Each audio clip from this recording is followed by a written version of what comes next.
Good afternoon, good evening, good morning, wherever you are on this planet, and welcome to our SETI Live. My name is Franck Marchis. I'm a senior astronomer at the SETI Institute and chief science officer at Unistellar.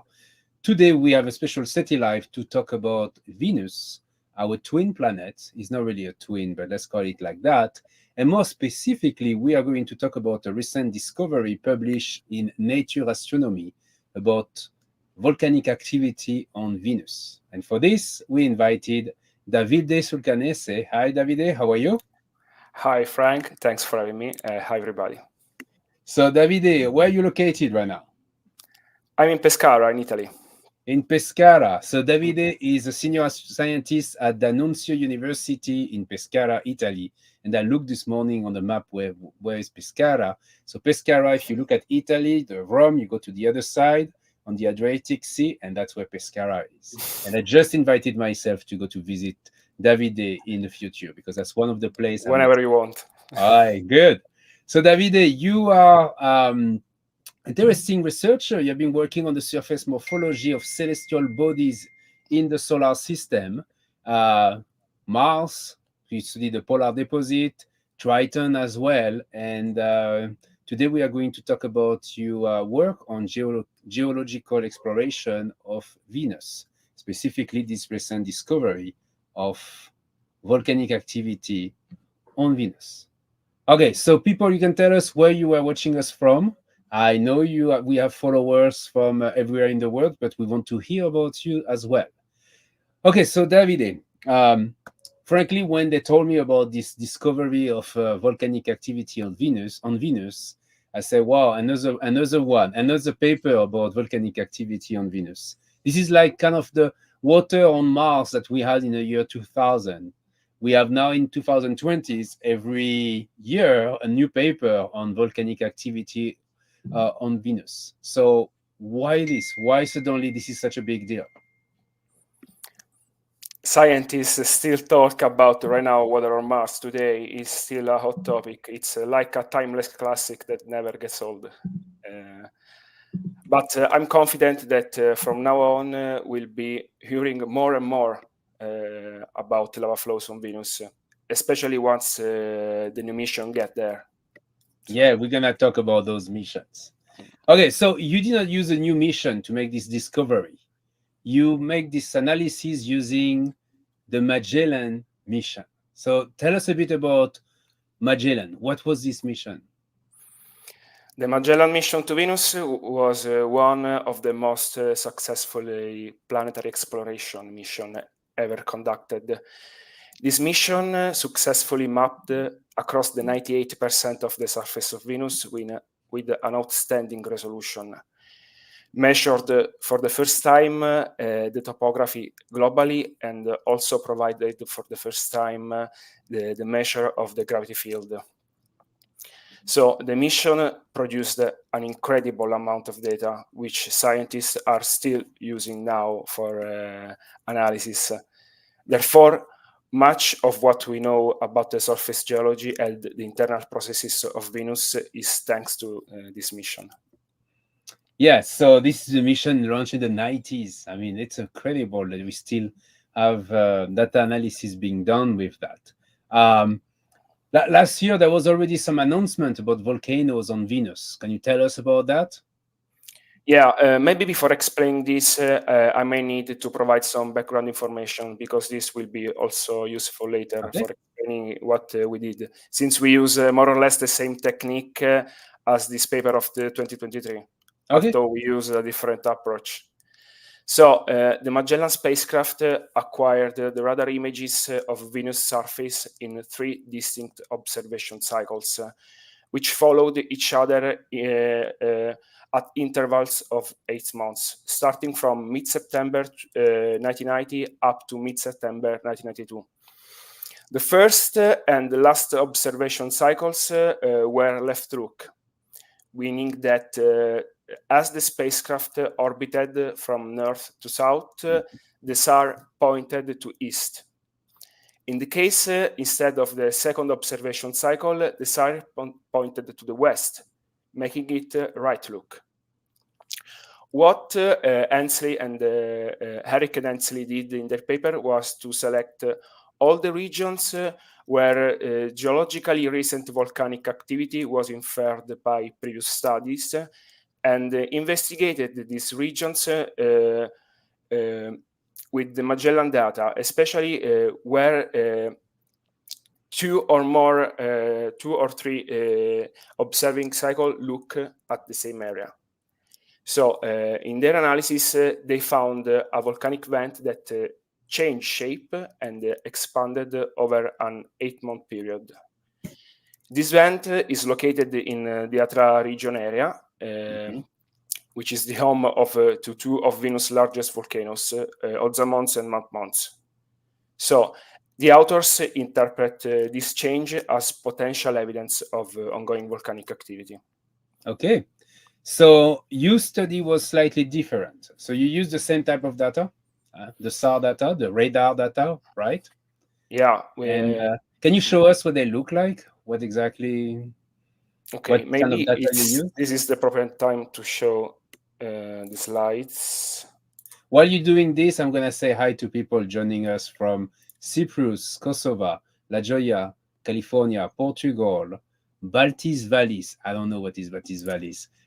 Scotland, Italy, someone from your country, Sweden, Rochester, New York, and Ireland. Thank you. Welcome. We are talking with Davide, about first author of a paper that was published recently on the detection of active volcanic activity on the Magellan data. So, Davide, this is the Magellan data, basically what you see here.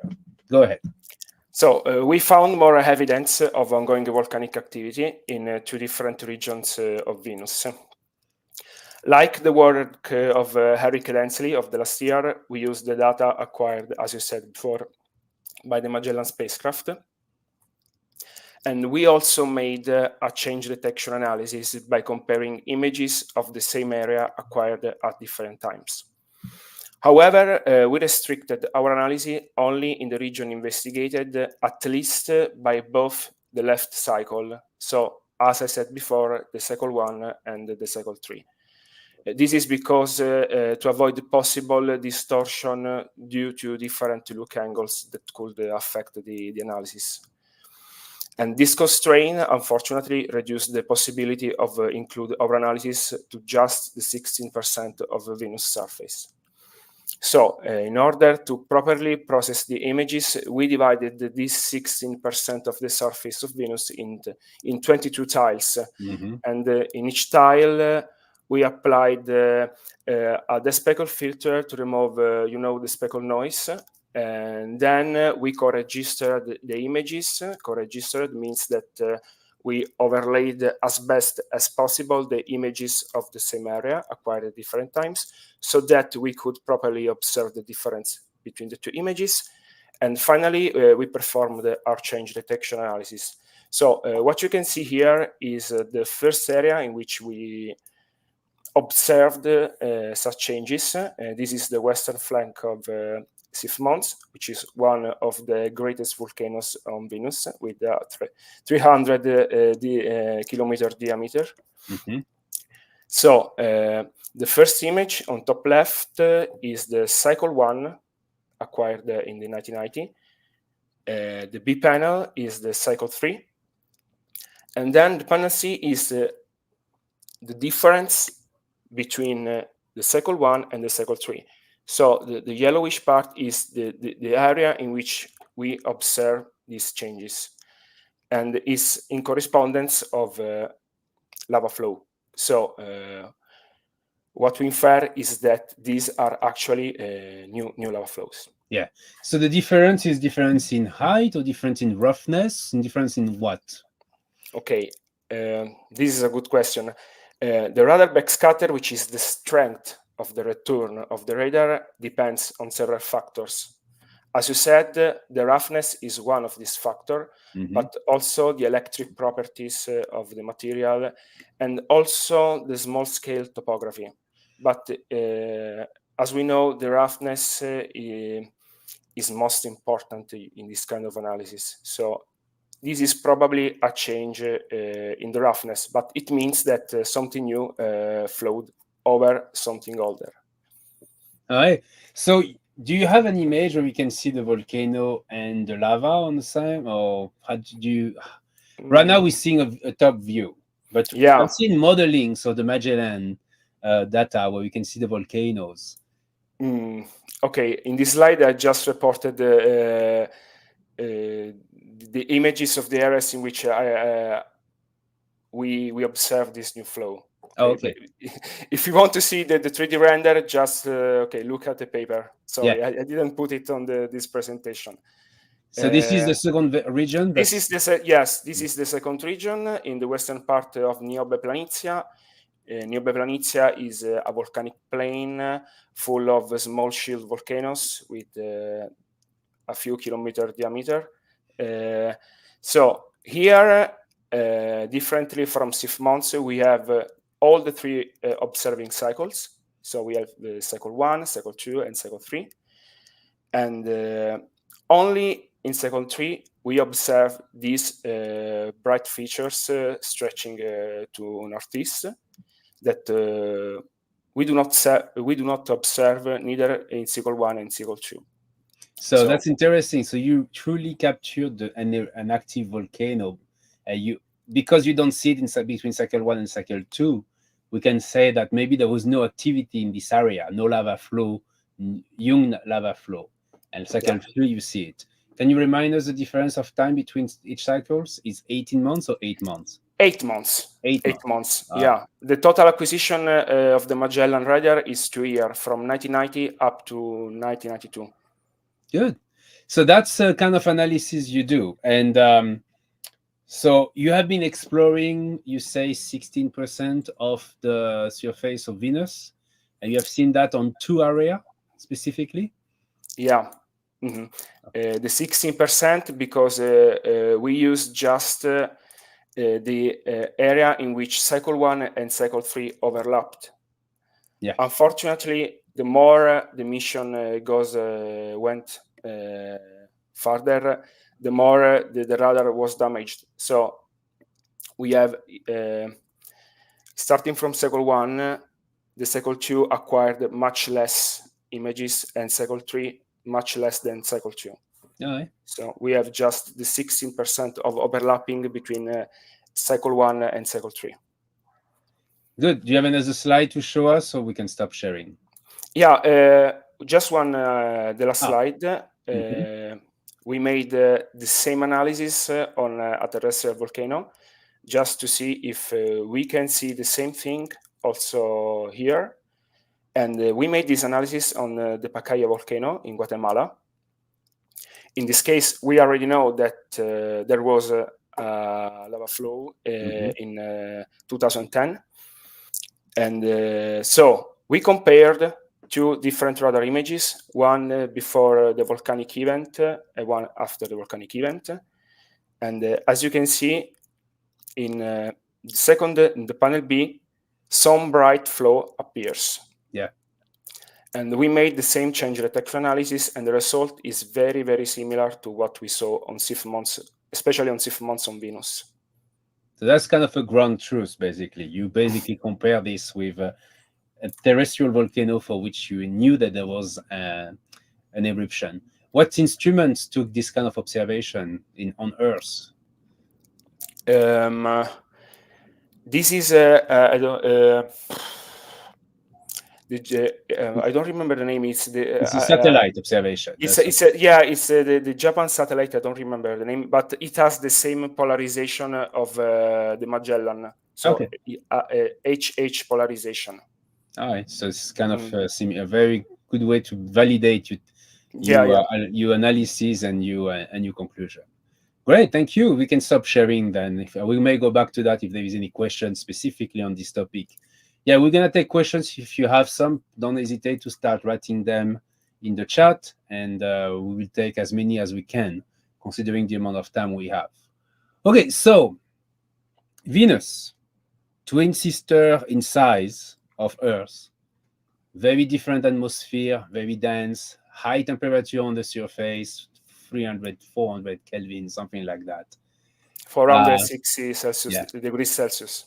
Degrees Celsius. Yeah. So when I was a young student, they used to tell us about the presence of the volcanoes on the surface of Venus, but they keep telling us there was no activity because there was no proof of activity at the time. So this analysis, your work and previous work already mentioned, infer that there is a volcanic activity on Venus. So why this is important? Why do we care so much about the volcanic activity on this planet? First of all, this observation indicates that Venus is far from being a dead planet. And this evidence could have also many implications for understanding the evolution of Venus throughout its geological history. For example, we know that the surface of Venus is geologically young, and we know that because the number of craters on Venus is relatively low, around 1,000. The crater counting is a method for estimating, the ages of a planet's surface. The fewer the craters, the younger the surface.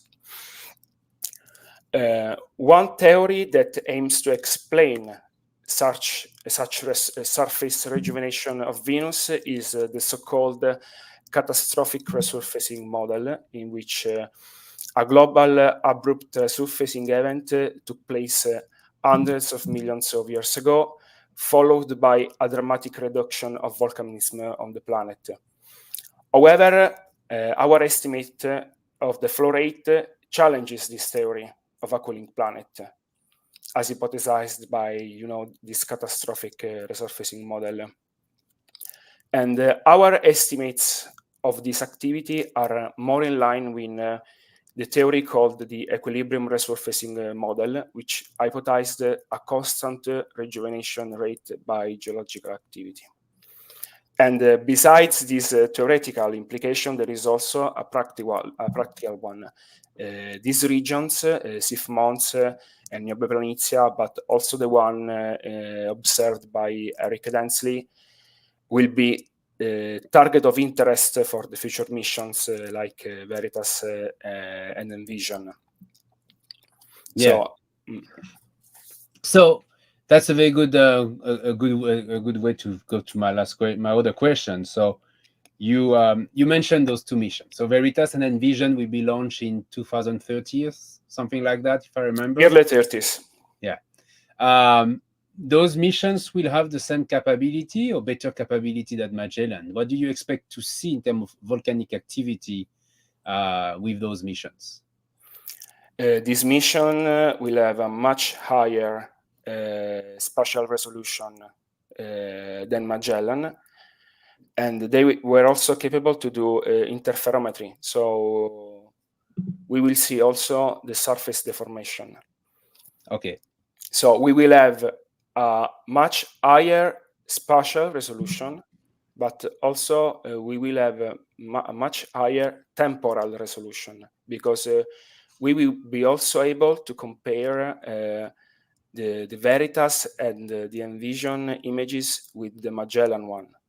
So we can make this analysis I made on the Magellan, but with a 40-year time span. Mm-hmm. So we will see much. I hope that we will see much more volcanic activity. Okay, we're getting questions from people. So this is a question from Zapfan. I love you, make me say this name every time. When will we get SAR data from Venus that we have from Magellan? Okay, when will we get better? Okay, so when we get better SAR data for Venus that we get for the Magellan, you just answered to this question.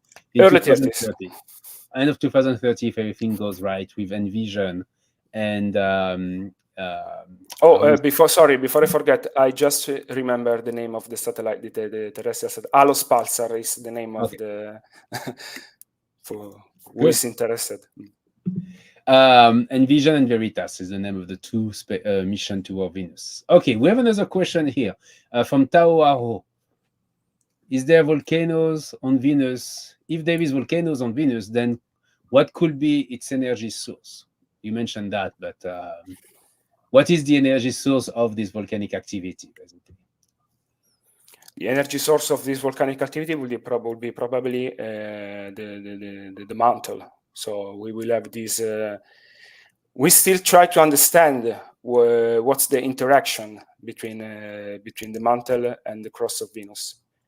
We still don't know if there is, this so-called stagnant lead, which means that we have just a unique plate, or maybe there are a small plate. We know for sure that we don't, in Venus, there is no a global net of tectonic like we have on Earth, but we still don't know what's going on there. So yeah, we don't really know the details of the lithosphere, the surface, the crust of Venus. Is it fragmented in large part like we have on Earth with the tectonic, or it's made of, it's homogeneous and there is some kind of gaps or hotspot? It's still very unclear, if I remember. And one of the issue we have is the absence of water, which is super important if you have plate tectonics to allow for the motion. All right. Yeah, we basically, there's something I remember from my geology, planetary geology class. It's Venus is very different to Earth because of its atmosphere, because of the lack of water, and that should have an impact as well on the geology and how the interior is interacting with the surface. Another question from WW3 of the Psyche coming. Do these eruptions cause temperature change or cause atmospheric changes in Venus' upper atmosphere? Do we know anything about that?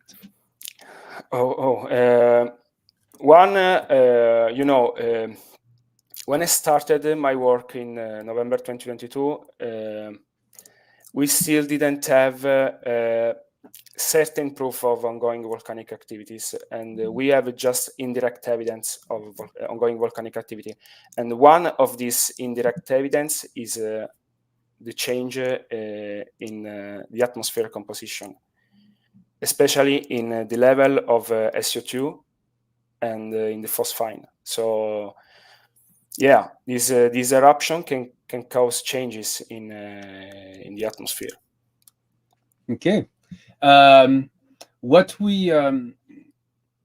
the atmosphere of Venus is very different to the atmosphere of our planet because it's made of carbon dioxide and very dense carbon dioxide. So one of the goals of the mission of the year 2030 is to analyze the atmosphere and hopefully see some variations due to volcanic activity or maybe other geological features. Maybe life, we'll see. We're not there yet. Okay. We are the SETI Institute, so we always want to find life somewhere else. It's your job. It's our job. I have more questions. Let's see if I have more questions. Yeah, I have one more that just popped up. What kind of rocks are likely being melted by those volcanoes? Will it be different to the magma on Earth? Okay. What we know a very little about the composition of the rocks on Venus, and the little we know is due to the Venera mission, which sends this lander on the surface of Venus, and we know that the lava that on the surface of Venus is mostly tholeiic basalts and alkali basalts, which are basalts that are commonly even here on Earth. So tholeiic basalts are typical of mid-ocean ridges and oceanic islands, while the alkali basalt are typical of island arc and collision and subduction zone.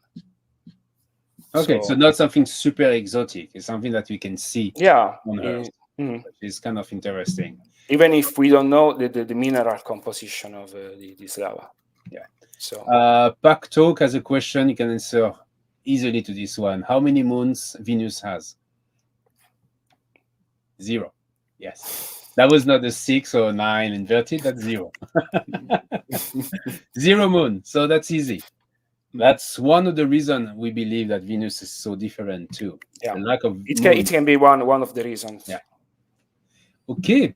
We are reaching the end of our 30 minutes. I have a ton of questions for you. I have two questions. I'm going to limit this to two questions. The first question I have is, how did you get the idea of going through the Magellan data and redo the analysis? What happened?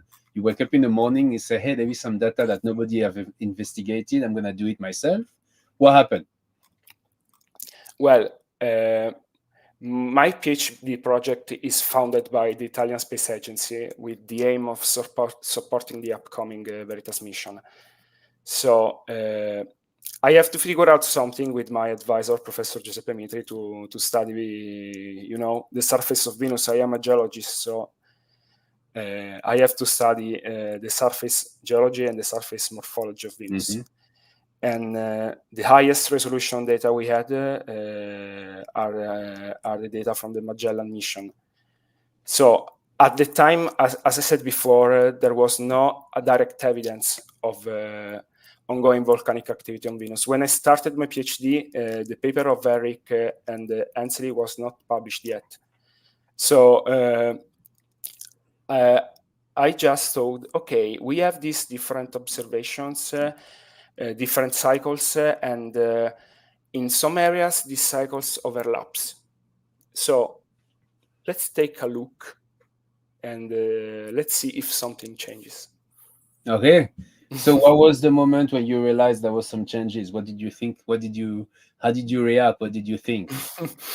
It was a great surprise, actually, because the first question I asked myself is, how is that possible that no one saw this? That was my question. But then I realized that actually it can be, because only in the last few years we have the software and the instrument to properly process this data. So this is something that also Eric said in interviews. And it's not the case that two different papers prove this ongoing volcanic activity on Venus in the last year. Yeah. So yeah, we learn a lot in how to process, analyze data, mm-hmm. and that's something that people really need to really understand. Is that most of the time we build instruments with the observations, and then what most scientists do when they build the instrument is to do the easy science, meaning like the obvious thing, which is the topological map on the case of Venus, so we can see this topology of Venus, and they exaggerated it to make it even more interesting, because it was not, Venus is generally very flat. But then to go back to the second order analysis, which is the roughness and the way the radar basically react, need more work, time, and understanding of how this radar data react to bonds on rocks and so on. And we learned a lot over the past 20 years on this topic, because we launched, as you mentioned, satellites in orbit around Earth to do this kind of work. So good. And so you published this in Nature Astronomy together with your supervisor, and who else was in the paper? Marco Mastro Giuseppe, actually. He helped us a lot to interpret the radar data. It's not so easy to work with radar data, because the radar data are not visible imagery. Okay, so you have to be very careful when you make assumption. And the easy part of the paper was the discovery of this feature. The hardest part was to prove that this feature were actually new lava flows. So Marco helped us a lot to figure out how to work. And also he's also the co-lead of the VISAR instrument, which is the interferometric radar that will be on board the VERITAS mission. So okay, very good. All right, so what's the next step in your career? You are a PhD student, postdoc, or what's I'm a little over halfway my PhD program. Okay. So at this moment, I'm continuing to study the surface geology and the geomorphology of Venus. Particularly, I'm focusing on the aspect of surface tectonic deformation. Excellent. Because it will be still a while before we have the new data from the mission. So I have to find something else. Yeah, you have 7 years, even more. You have to find a job for quite a lot. For 10 years before we get new data coming from Venus. Are you working on some of the Japanese data as well, or this is too atmosphere that focused data for you? No, I do not have the expertise to work with the atmospheric data, so I'm strictly related to the surface geology. Okay, And excellent. internal processes. Well, we're gonna have more data coming soon for other bodies such as the moon and so on. So I'm pretty sure you're gonna have a lot of work in the next 10 years just doing some data analysis of geomorphology of terrestrial planets. Well, thank you very much, Davide. It was nice talking to you. Thank you so much. We're gonna hear about you in the future. Maybe some discovery on the moon, as I mentioned, on Mars or something else. Good luck and thank you again. Thank you so much, Mark. Frank. Frank, sorry. Thank you, Davide, again. So we are the SETI Institute, as you probably know. We are a non-profit organization. We search for life in our solar system, our galaxy, and elsewhere. You can support this program by going to our website at seti.org and make a small donation. There's something button called donate and so on. Maybe you're going to see it popping up at the bottom of the screen. You can also join us on social media. We are on every platform. If you like this video, if you have any questions for Davide, if you really want to know more about volcanoes on Venus, write comments, tell us what you think, interact with us. We read your comments and we take some time to answer to them when we have the time and the capabilities, of course. But yeah, you're welcome to join the conversation. Thank you again for watching, and enjoy the solstice. Today's the solstice, so happy solstice, everybody, wherever you are on this planet. Bye-bye.